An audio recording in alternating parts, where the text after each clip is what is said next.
Welcome to Aging Untold. You might be familiar with what a stroke is, but have you ever heard of a transient ischemic attack? It's also known as a TIA or mini stroke, and it often serves as a warning that a more serious stroke is likely to occur. Dr. Ray, what exactly is a TIA and what's going on in the body when one occurs?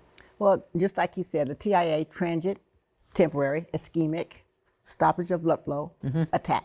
And that's what it's doing. It's a temporary blockage of blood flow to the brain. I think the misconception is when we say mini, people think of mini as minor. And it's definitely not minor. It is the brain is sending you a signal and saying, hey, pay attention. Kind of like your gas tank when the red light comes on, if you keep driving, you're gonna run out of gas. So when you have a TIA, about 1 in 5 people, 20% are gonna have a stroke within 90 days. So it is an early red flag. But more importantly, the first 48 hours are really high risk because whatever caused that temporary blockage of blood flow, it's still present and it needs to be addressed. So what am I going to see? Like, what are the symptoms? So we do pretty much a mnemonic say BFAST. So some of the different things that you may visualize are balance. A person may be off balance, confused. The eyes, double vision, blurred vision and things like that. Or you may see some of the facial drooping. Or the arms, having to take their arms up. Maybe they're uneven, they're kind of weak in that. And then the speech can be slurred. And T is just saying, time to call. You don't want to say, well, it came, everything is fine. It was just last a little bit. I'll just kind of see how that goes and all that. No, it is an early warning sign that some other things could go on.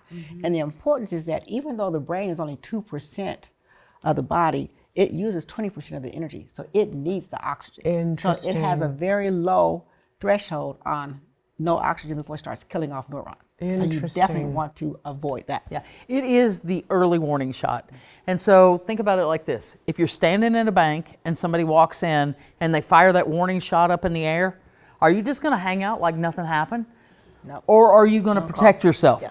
You're gonna protect yourself. And so I've seen it. I've seen it with my own eyes where somebody has had a TIA and they're like, we'll just wait this out. This isn't a waited out moment. This is a call 911 moment. This is a get to the hospital moment. And this is a demand, a full workup. I want to know why this happened, because if it's related to AFib, that stuff has to be corrected. It's not going away on its own. And if there is something that's, obviously there's something that's caused that blood to stop flowing to the brain. There is something that's interrupted the blood flow. You need to know what it is and you need to be able to correct it. Nobody wants to have to suffer through a major stroke.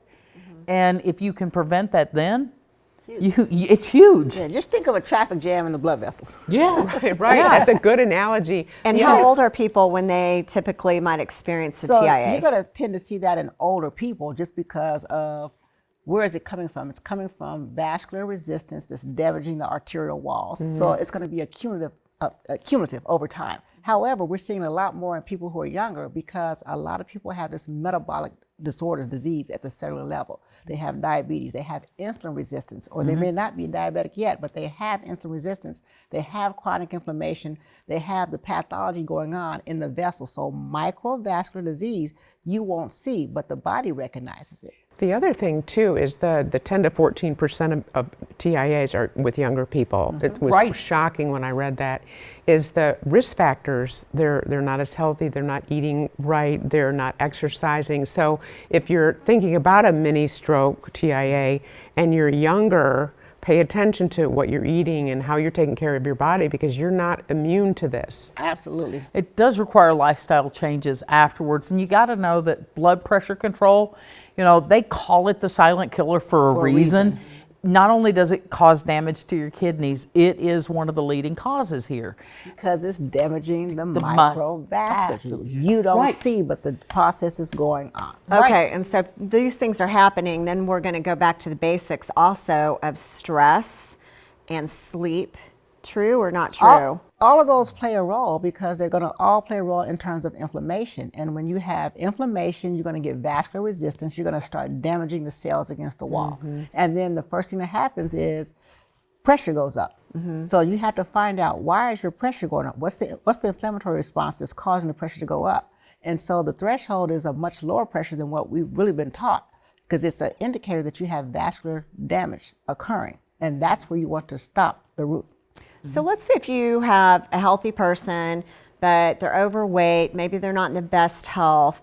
How important do you think it is that they start monitoring certain things and find out what kind of condition they're truly in, that they just don't think, oh, I just don't like the way I look, but it actually could be something that's really significant internally. Not looking just at how you look and all that. Go and get a full physical, get some basic laboratory work that will kind of tell you the condition that's going on, and then you begin to work on it. So one of the key things is high blood pressure.